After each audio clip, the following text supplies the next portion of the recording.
channel. If you have not already done so, please stop by my Instagram page at bookswithmissb. There you can follow along for more book magic.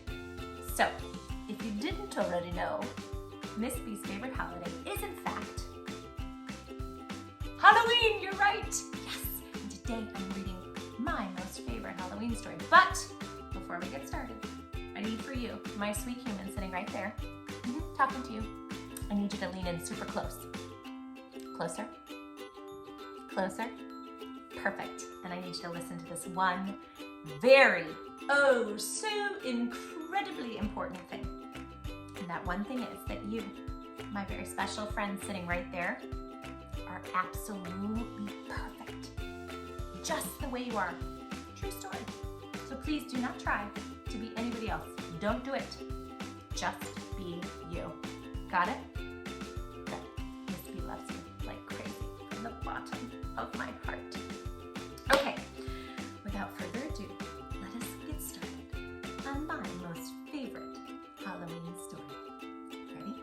Okay, I think you're gonna love it. It's called Boris and Bella, and it's written by Carolyn, Crimi, and the pictures, or the illustrations, are done by Boris Clean It Off. And I just absolutely love the artwork. You know what I do with this book every year around Halloween? It sits on my coffee table, and I'm always reminded of what a magical story it is. So you're gonna love it, I think. I'm actually certain. Bella Lugosi was the messiest monster in Booville. Her slime was the slimiest. Her grime was the grimiest. Her piles of lizard gizzards blocked the doorways, and her stacks of snake trails overflowed her counters. None of the other monsters could stand Bella's mess, so Bella lived by herself.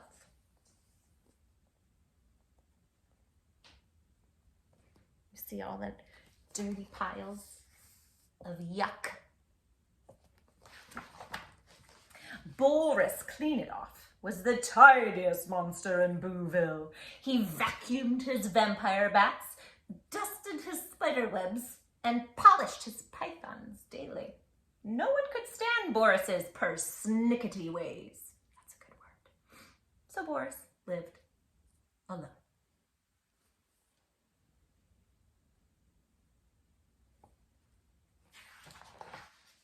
Bella and Boris were neighbors. They did not get along. "Clean up those crusty old cauldrons! I'm sick of your cluttered yard," Boris would shout. "Can't you stop those bewitched broomsticks from sweeping? They're driving me batty," Bella shouted back. And so it went, day in and day out. Do you know somebody who's really messy? Or somebody who's really neat and clean? When Bella had a barbecue, she did not invite Boris. And on Valentine's Day, Boris sent chocolate-covered gargoyle boils to everyone but Bella. Goat guts are red, rat tails are pink, Bella's a drip, and her feet really stink. Coffin box. That's not very nice, is it? What if I sent you some gargoyle boils? Would you eat them? Blech. Then came Halloween. The whole town is decorated. "I think I'll have a Halloween party," said Bella, and she made a long guest list with everyone on it but Boris. When Boris heard about Bella's party, he decided to have his own. "Who needs Bella's stupid shindig?" he thought. He invited everyone but Bella. Both monsters mailed their invitations, and both waited for replies.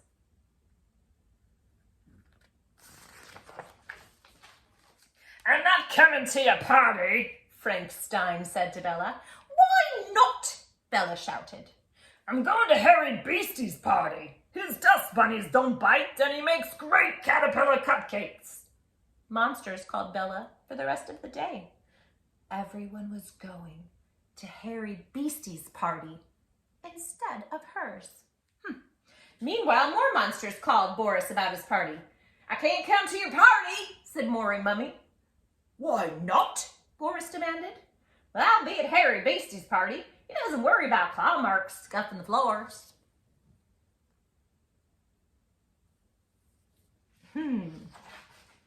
Halloween night soared in on bat wings. It was cold and dark, the perfect night for a party.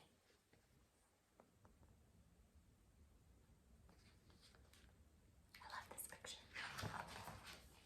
Bella sat by herself in her messy cave. "Drat that Harry Beastie! My party would have been an absolute scream!" Boris sat by himself in his tidy dungeon. "Drat that Harry! My party would have been frightfully delightful." Bella stomped out of her cave. She was going to give Harry a piece of her mind.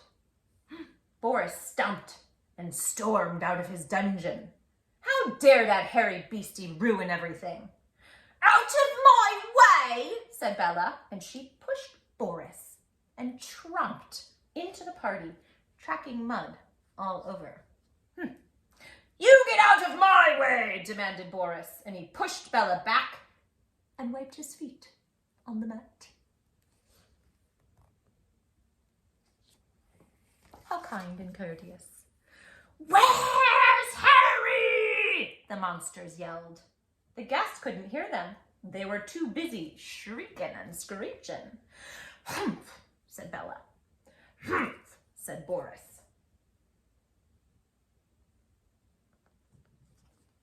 Frustrated, aren't they? Look at Bella. What does she have flying around her head? Probably means she's stinky and not clean, right? Bella and Boris wandered over to the buffet. Bella sniffed the snake spit stew. "Not as slobbery as mine," she said. Boris nibbled a maggot muffin. "Too much muffin, not enough maggot," he mumbled. Bella watched some monsters play pin the head on the headless horseman. "What a bore," she sneered. Boris eyed the monsters bobbing for eyeballs. "What a snore," he said. I mean, that's a fun party. Creepy, but fun. Just then, the Howling Wolfman Band burst into the monster mambo, and soon every ghoul in town was shaken and quaking. Cyclops bebopped, and the Fang flip-flopped. The Boogeyman boogied with the trolls, and they twirled around. Bag O' Bones connected his hip bones to his neck bone just for fun.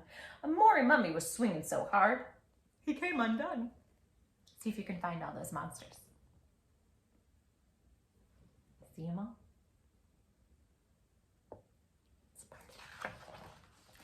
"Look at them carrying on," Bella said. "They're making fools of themselves," Boris mumbled. The music played on while the two monsters watched everyone else have a good time. Bella sighed. She loved to dance. Boris looked down at the floor. He hadn't danced in so long. Bella looked at Boris shyly. "Maybe we could show them how it's done," she said. Boris smiled. "We could try," he said.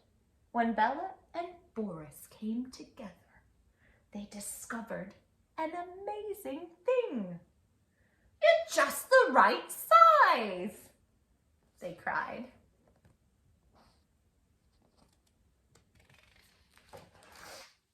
The two monsters galumphed and galoofed in perfect time to the music. They danced so well, the other monsters cleared off the dance floor to watch. "Not bad for a grime fighter like you," Bella said. "And you're pretty good for the Queen of Unclean," said Boris.